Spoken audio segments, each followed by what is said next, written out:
Hi, and welcome back. Hey.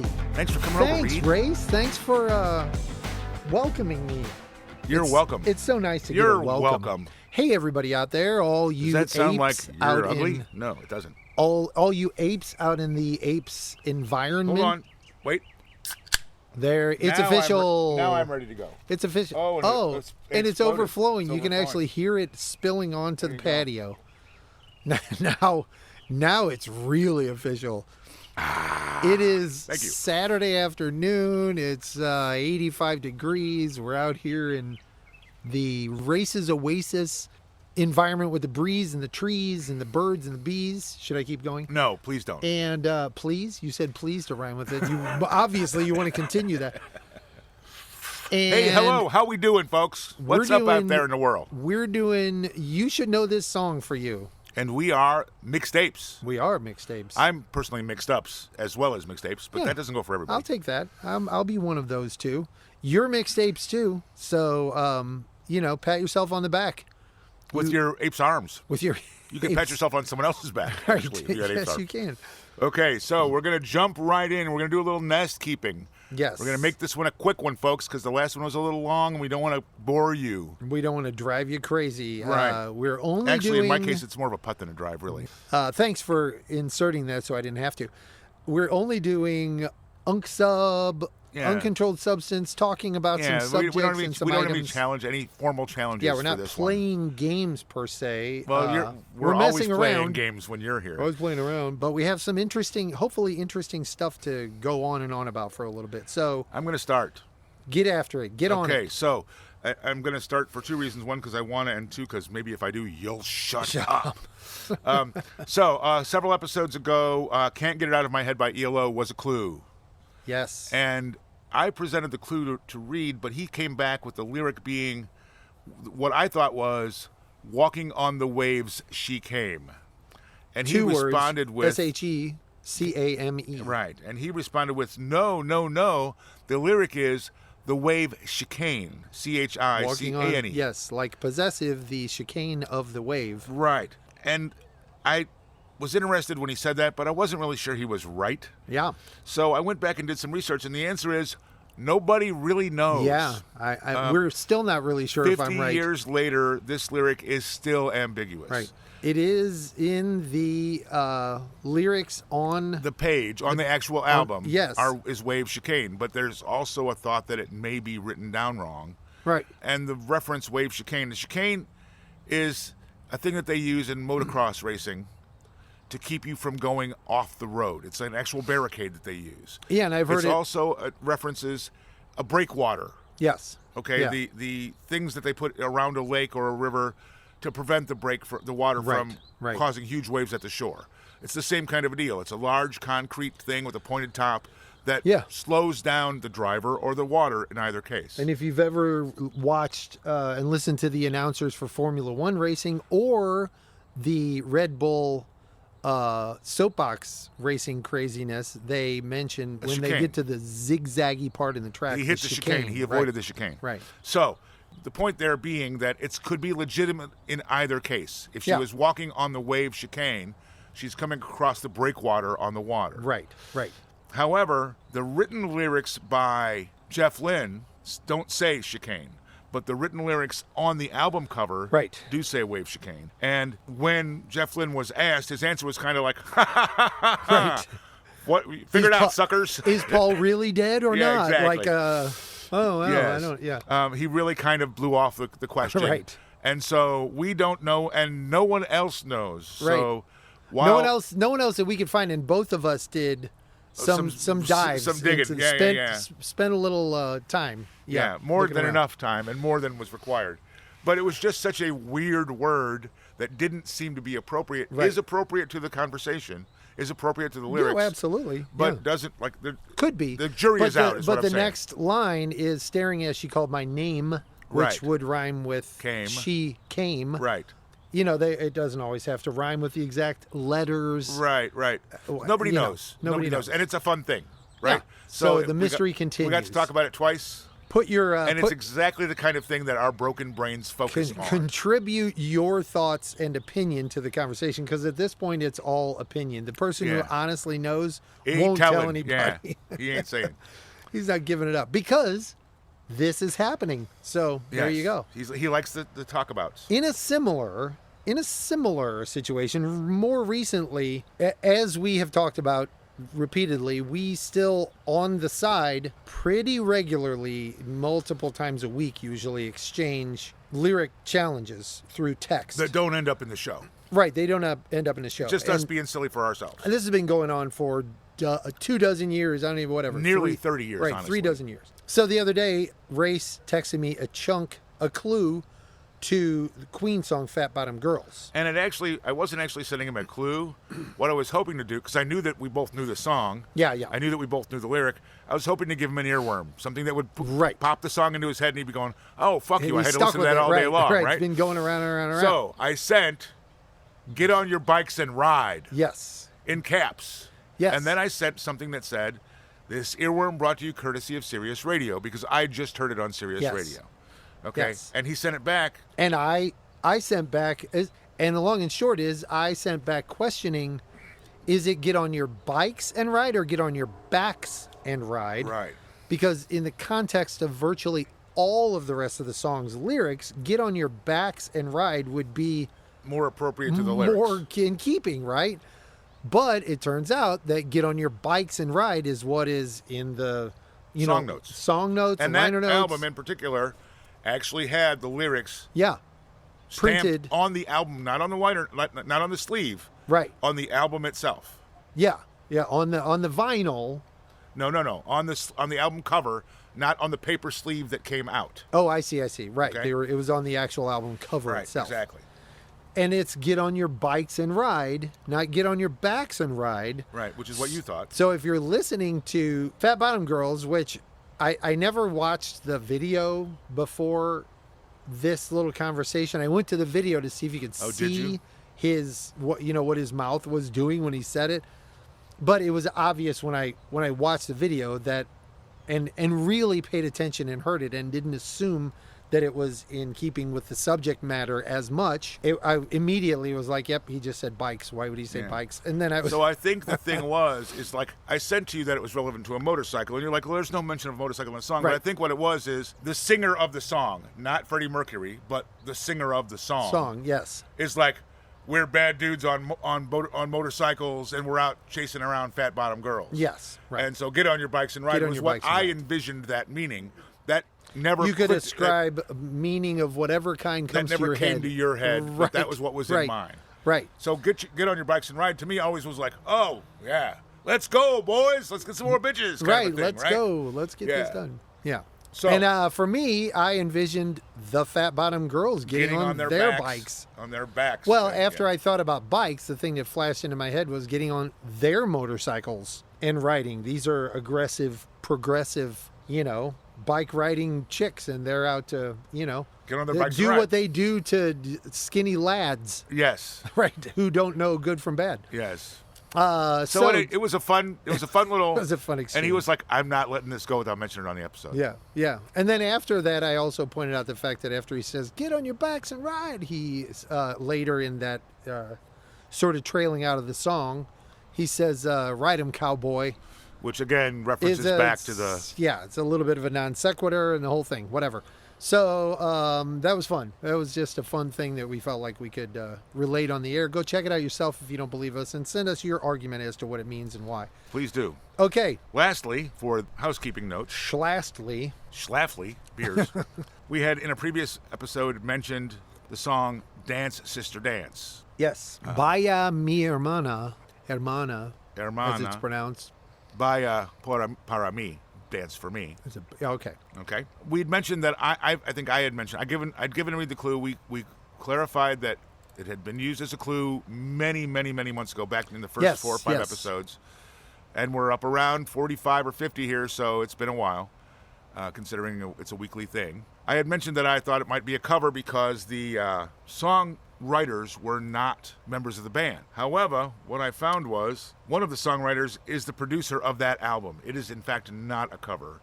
It was written for Santana for that album. But I just wanted to clarify that we were like, oh, I wonder if that's a cover. Could that be a cover? Well, no, it's not a cover. That's a Santana tune. Yeah. Written for Santana for that album. And by the way, it's a really good tune. You're darn right it is. But so is everything else we talk about. Yeah, it's a really great, oh my gosh, a really great tune. All of that being said, is there any more nest keeping that you have? I have no notes, no additional notes to any of this. I think you had one more thing, though. I did have a couple of things that I wanted to talk about in general. The Proud Mary note. Yeah. So, I don't remember why I was digging around on Proud Mary. It might have been something where I saw it's the 60th anniversary of the song being released or something like that. I don't know why I saw it, why I was going, but I was digging around on Proud Mary. What got you? I don't know what got me there, but it's been covered by more than 400 artists. Yeah, isn't that we great? could do 200 playlists. Yeah, just of that song. Right. Yeah. Isn't that funny to think about? That's fucking amazing to me. It just blows me away. I mean, and we all know it's this Fogerty song, and Tina Turner had a hit with it, and there have been a half a dozen other top high rated, up in the charts song versions of it. Not counting the number of people who do it in a bar band somewhere, which is in the tens of thousands, somewhere in the tens of thousands. 400 artists covering a single song. Right. 400 different covers. And do you know what that means? And those are actual released. Yes. Recorded, released covers. Yes. Do you know what that means? What? That means that John Fogerty could retire and just live off the royalties. Royalties from Proud Mary, right? Yes. He could have just not made any more music, God forbid. Yeah. And been like, living high, living the dream. So I wanted to bring that one up. And then there's a band that's come up several times, and it's one of my faves, Tower of Power, okay? Okay. Tower of Power has a bunch of their own albums and their own songs, and then also the horn section from Tower of Power shows up on dozens of albums. Right, studio musician and set live type thing. Stuff. Yeah, they were on both of our favorite albums is "Waiting for Columbus" by Little Feat. Yeah. Mm-hmm. Tower of Power horns back in the mid '70s. They were there on tour with Little Feat. Right. Okay. Not unlike powering the show. Not unlike the folks from Muscle Shoals. Right. Or the folks from the Wrecking Crew, or the folks from the Fabulous Funk Brothers. Yeah. They just show up on a bunch of fucking albums. Right.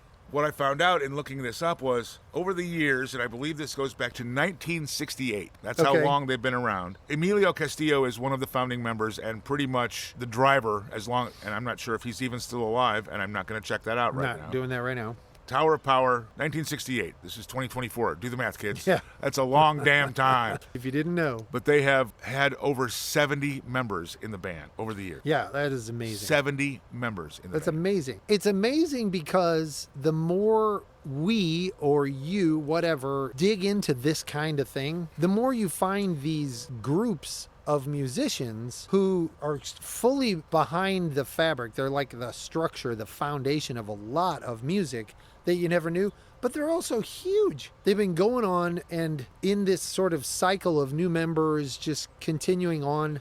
It's not unlike for dozens and dozens of years. Thing. I was just going to say, like John Mayall and the Blues Breakers. Artists coming and going and coming back and then going on and being hugely successful on their own. Right. And it's the same kind of deal with Tower of Power. These guys have just been around forever. Yeah. More than 70 have been members of the band. All of them, phenomenal musician. Right. Other projects, other bands, covers. Coming and going, keeping the thing alive and also studio. Right, extracting from it for their own careers and then whatever. Two guys go on and create an album on their own and maybe have a band on their own. And then three guys from there end up back in the Tower of Power. And it's that kind of thing. It's just something. It's so great. It's so great. And to the think music, about. all of it, like my favorite tune is their biggest hit is What Is Hip. Yeah. And it's the horns are very, very prominent and sharp and very bam, bam, bam, bam, bam, bam, bam, bam, kind of a thing, right? Right. And the thing with horns is, like, if you listen to early Chicago, a lot of horns there, and they use some very strange orchestrations where the chords.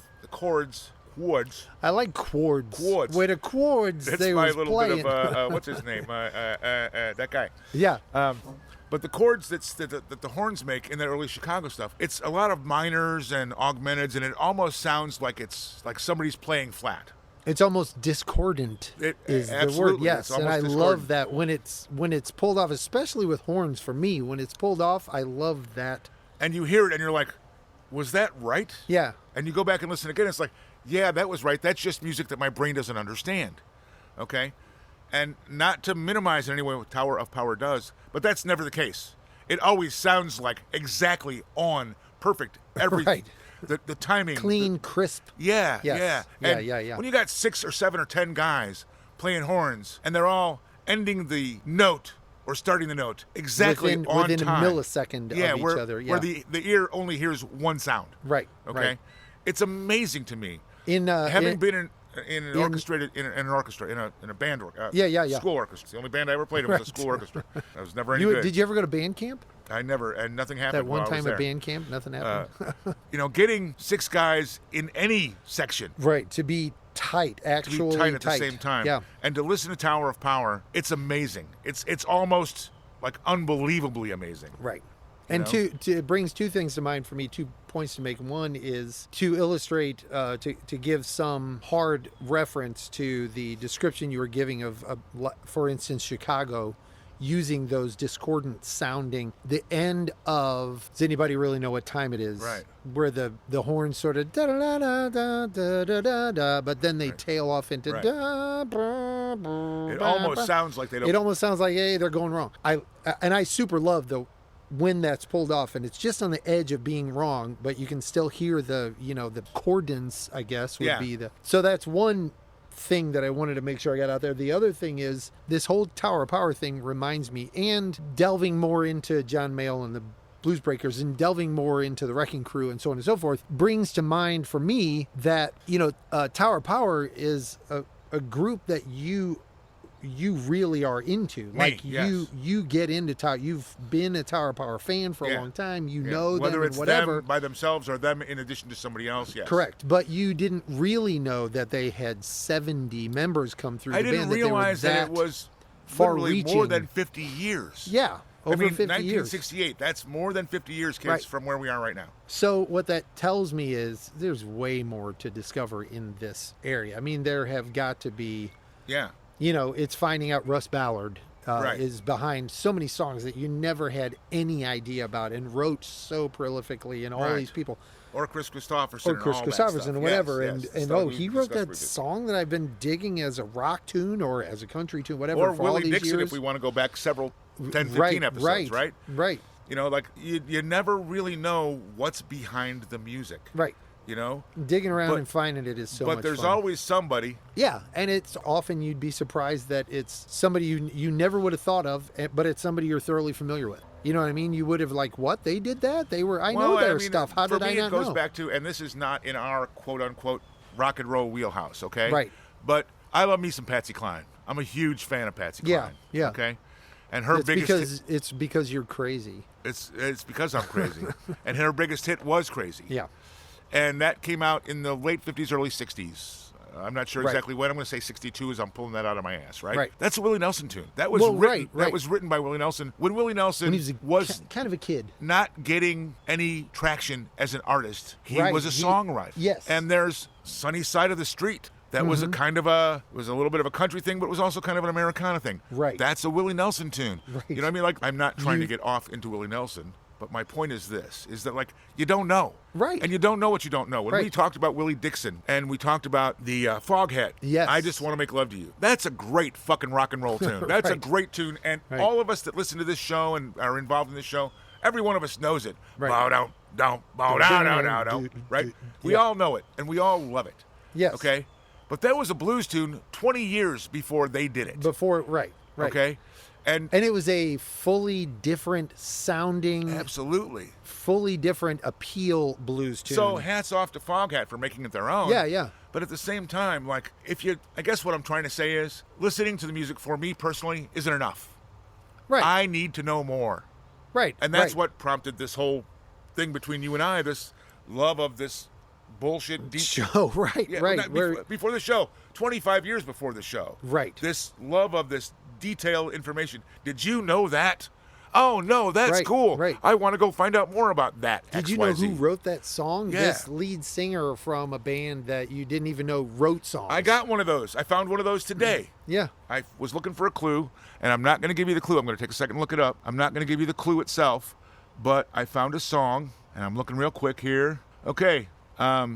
We did a bit a while back about the song Hey St. Peter. Hey. Yeah. Hey St. That St. was Boomtown no. Flash in the Pan. Flash in the Pan, there you go. Okay. The guys that wrote that It song. really feels like hell. And that's going to be 1978, 1980 in that neighborhood, right? Yeah. Okay. The guys that wrote that song had a hit as a band called the Easy Beats in 1966. And the only reason I know that is because as I was typing in the name of the band for this clue, Yeah. it filled it in automatically, like Excel or spreadsheets do. Yeah. It recognizes the content, Sure. and it auto-populates for you. I'm like, have I used this song before? So I went back to look, and I found the same names on a different song by a band, 1966 to let's say 85, 75 in there, right? 20 years later, here's these same guys, Australian guys, Right. Okay, had a whole different band, a whole different thing they were doing, a whole different sound. Right. But they're still doing it from 25 years ago. Right. Okay. Harry Vanda and George Young were the guys that wrote that song, and then the guys that wrote the song that I'm going to bring up in a clue 2 weeks from now that you won't remember this conversation, right? Right. But it's just amazing. Or 20 minutes from now. we won't remember that either, right? It's just weird to me. Love that kind of thing. Yeah. Right. The way the full circle thing. Pull the thread on the sweater, baby. Pull the thread on and the you're, sweater. You're a big fan of the connections thing. We've talked about that many times. And I haven't yet found a way, we haven't yet found a way that to we pull can off really an episode do to make that work. Yeah. A whole series of interlocked 6 degrees of separation kind of things. Yes. But it just, and I know I'm ranting. I know I get excited about this stuff, and I'm just going on and on. And if you don't like it, screw you. That's what this episode is supposed to be about. Right. Ranting and carrying on and bullshit. So anyway, cool. power, boom, yeah, boom, boom, boom, boom, boom. I can hear that song now. And by the way, before this episode is over, I'm going to have it queued up to play before you even walk out the door. Leave. Yeah, absolutely. And it's going to be on the playlist. Yep. Of course. All right. So, and by the way, the playlist won't be really big for this one because we're talking. Yeah, there isn't. We've mentioned a few songs. And the last thing I've got for my kind of let's just chat about shit, Magic Sam. Magic Sam. Okay, that's an act that you've heard of before. Mm-hmm. The song that I'm referencing is a song called Magic Rocker. And it will never be on the show in a challenge because there's no lyrics. Huh. But I heard it again. Could it be a whistled challenge? I don't know. I couldn't pull that off. Maybe you could. The song it's an amazing piece of music. It's really, really solid. It was released in 1957 on an album called Releasing Magic Sam. Wow. Presenting Magic Sam, I'm sorry. And it's called Magic Rocker. And it's a rock and roll tune. It's all instrumental, but it needs to be on a God-blessed playlist. Okay, well, now it will be. So I'm bringing it up so that we can do that. Yeah. And I can't tell you how much fun I had finding out about this. And by the way, he's a Chicago-based blues guitarist. Yeah. And the band, I believe, was actually Magic Sam and Shaky Jake. Nice. And Shaky Jake was the harp player, the harmonica player. Yeah. Of the band. Just good shit, man. Just good shit. Yeah, need to get a little listening in on all that. And I had referenced, I think it was in a previous episode, my friend Mike, friend of the show, Mike of Apes, wanting to get together and share some albums that neither the other wasn't familiar with. You remember that conversation in a previous episode? So I've got 3 or 4 rock and roll albums that I want to give him because I know he hasn't heard them. They predate his listening. Yeah. Okay. Sure. But I've also got 3 or 4 jazz and or fusion albums that I want to give him. And I'm not sure how they'll be received. And isn't that part of the... That's the whole deal. Isn't that the more enjoyable potential part of it? Right. Exactly. The thing is that while I love this thing that we do and I love having this conversation, my very favorite music doesn't have human voices in it. Right. Okay? My very favorite music is jazz and fusion. The stuff that I listen to. I've got a CD that I made. I think I gave you a copy of it called Perfect Music. Yes. Okay? Yes. It's got 8 or 10 tunes on it. Yeah. There are no lyrics. It's just music. There's no lyrics in that. It's just instrumental. It's just stuff that I love. And some of it's Santana and some of it's Ponte. Sure. And some of it's Stefan Grappelli and Django Reinhardt. Right. Stuff that's 50, 60, 80 years old. Right. I'm always trying to find a way to get some of that in here. Right. And when I heard this Magic Rocker tune reminded me, I know that song. Yeah, we could do that. And then I'm like, there's no words. How am I going to do it? So this is how I'm doing it. I think it's I think it's a valid effort, a valid pursuit, and I think it's something that could easily be integrated into most episodes, at least to drop one. Like, it could just be like look, we've recognized that we don't give enough credit to instrumental music out there at large. Right. Because they're not as much in the jazz, lane for me, but there are plenty of instrumental songs that... Green Onion. Right. That I would be like, okay, this week on this episode, at the end, we're just going to drop in Green Onion. Right. And we're going to say like 1 minute worth of stuff about the song. But the point is just to get an instrumental get the song out there, yeah. And get it out there for everybody to listen to. Well, like when I was coming up back in the day, Back when I was 1975, 76, 77, when I was really beginning to expand into my own musical horizons. By that point, I'd already been influenced by my brother, whom I mentioned many times. Yes. And turned me on to most of the great rock and roll and the great rock and roll guitarists specifically, because that was his thing that he was into. Yes. I'd already kind of gotten steeped in that stuff from him. And in 75, 76, 77, I'm 15, 16, 17 years old, starting to go off on my own personally and musically, right? Yeah. And I discovered fusion, which is jazz rock, okay? Right. And a lot of the jazz players at the time didn't like it because it went away from what was regular jazz. Yeah. And a lot of the rock and roll players didn't understand it because it was more complex than what they were playing. Yeah. It wasn't 12-bar, 3-chord rocker. Right. Right? So there's a bunch of stuff that really is close to my heart. Mahavishnu, Jean-Luc Ponty, Turn to Forever, most of Jeff Beck. Right. Okay, there's no words there. And it's just brilliant stuff. Yeah. Yeah. So, like I said, I've been itching for a way to get that out there, and I think you're right. We don't have to not, Yeah, it doesn't need to be precluded because it doesn't have words. It just needs a little a little sort of exception area in the occasional episode to say, okay, these one or two we're throwing in there. Right. Because we said we're going to start doing this, and here's just a tidbit of information on this one.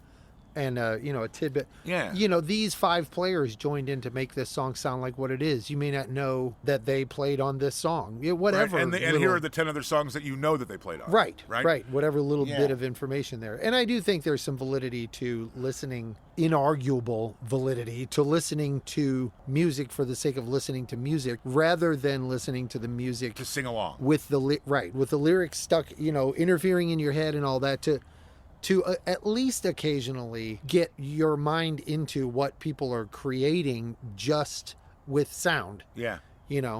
Is a good effort. It's a good exercise. Absolutely. Yeah.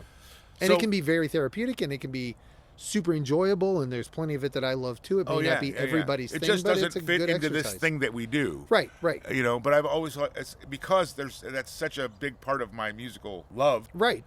I'm always going like, oh man, and I'll be driving down the road, and here comes Blow by Blow, something off of Blow by Blow by Freeway Jam by Jeff Beck. Yeah. Okay, and I'm like, boom-da-dum-dum. It's like, oh man, this needs to be on a playlist. Right, that's everybody's gonna rock to it. And now it is. But like, I'm always worried about because we do this for us, but we also do this for the listeners. Yeah. Right. And so if we don't want to alienate the 6 people. We say that it's a lyric challenge, and if there's no lyrics involved, then Right. So we can just change the description to challenge. This is our challenge. Challenge for you to listen to all the way through. Bite me, Reed. Yeah, well, that's good. I think it's a good thing, and it's an easy enough thing to add in. And for God's sake, if there's an occasional Uncontrolled Substance episode that is about jazz fusion songs, we do an episode that is pick your 6 each favorite instrumental, whatever. They don't have to be jazz fusion. Right. Instrumental tunes. What album are they on? Who made them? Who's the artist? Is there interesting factoid about them? You know what I mean? What do they derive from? So forth. And then I got one last thing, and then I'll shut up. Well, I probably won't, but I'll let you take the floor. I had recently reached out to you, and I'm sharing this. Obviously, you know this. I'm sharing this for the fans. I had recently reached out to you and said, you know how all the rock and roll stations do a 2 for Tuesday? And they do. I don't know what city you live in. I don't know what rock and roll stations you listen to. They can't do but Taco I know that Tuesday. Every rock station I've ever listened to, at one point or another, does a 2 for Tuesday. Right. We're going to do 2 in a row by this guy. Right. Okay? Right. So I was like, we need to do that. We need to start doing that. Yes. Okay? So we're going to do an episode upcoming here. I don't know if it's the next one or the one after that, or if we forget, who knows. But I wanted to throw it out to you listeners, because the concept was originally, well, I'm going to throw you a challenge, and then once you make or don't make the challenge, I'm going to just mention another song by that artist. And Right. then the thought went to maybe the challengees should mention another song by that artist. Right. And then I was thinking maybe the listeners should provide another song by that artist. Now, the thing is, if it's the listeners and it's after the fact, it doesn't Right. go into the same deal. Right. But I thought it was a really cool concept, It and is. I'd like some input. I'm going to get some from Reed directly because he's looking right at me. Yeah. But I also think it's a cool thing, and I want to know what y'all think about it. So I'm looking for some. Well, and I think it could also input. easily integrate into what we just talked about. So the particular episode that we're doing, the Twofers, we could intentionally try to make the second song by the artist an instrumental. And by the way, in case you didn't know, all the bands you love, they all have instrumentals. Yeah. Somewhere or another, they yeah, do I mean, instrumentals. yeah, If they're a band, not necessarily if they're like a a single singer artist. only. Right. But if they're a band, they probably have instrumental songs. Aerosmith has them. Sure. Foghat has them. Yeah. People do covers of other Styx has people's 'em. instrumentals. Yeah. People do, blues tunes where there are just people soloing throughout. Anyway, everybody already knows this. So we can slice and dice that in and lean on the twofer thing as well Yeah. to, throw a few in. Yeah. Yeah. So, Very cool. I'm done rambling. What do you got? Anything? All I got is this has been great. Oh, man. And thanks. And I'm not taking the floor. I'm sort of mopping the floor. And while we're I going don't to have get out of here in something another else. 40 minutes. Yeah, I don't have something else right off the top of my head to go over. So, All right. Well, yeah, you are Reed. I am Reed of Apes, and am you Rayce are of Apes. Rayce of Apes. This We is are- MixedAPEZ. Yes, it is our what you just experienced show. and it's that plus the thing that you might have experienced in the previous episode, which had is some challenges. challenges Yeah, and things yeah. like that. But sometimes we just take one of these to just talk about it, just talk about the stuff. So that's what And we did it's, this it's, time. it's hard for us to just talk sometimes. It is. I mean, We really can't seem to come up with enough words. We're not very word-y people. Oh, man. Just ask anybody if they can get a word in edgewise. Or any of our former employers. Exactly. Employers. Who implored us to stop talking so I've much. actually been told too many words, more than once. Right. Email had too many words. Right. Conversation had too many words. Just stop talking. Thanks for tuning in. Thanks for listening. Thanks for supporting. Listen, like, share, help, please. Come to our rescue, our emotional rescue and otherwise. Donate to good causes, be good people. Yeah, get out there in the world and say hello to somebody that you don't know. Yeah. Be nice to folks. Yeah. Because the world can be sucky sometimes, and it doesn't take much to turn it around. It doesn't have to be sucky. Yeah, just a little bit of effort goes a long way, and kindness doesn't cost you anything. Check out charities on our webpage. Check out our webpage. Check out our playlists. Let us know what you want to hear us on. Send your suggestions and comments and your insults and critiques. And we would just love to hear from it and think about the questions that we just asked on the show and requested input on. And that's, wow, I'm not even out of breath. You want me to keep going? No, we're done. No. I think that's it. That tops it off. That tops it off, baby. That's the way to say thanks very much, folks. We're out of here. Peace.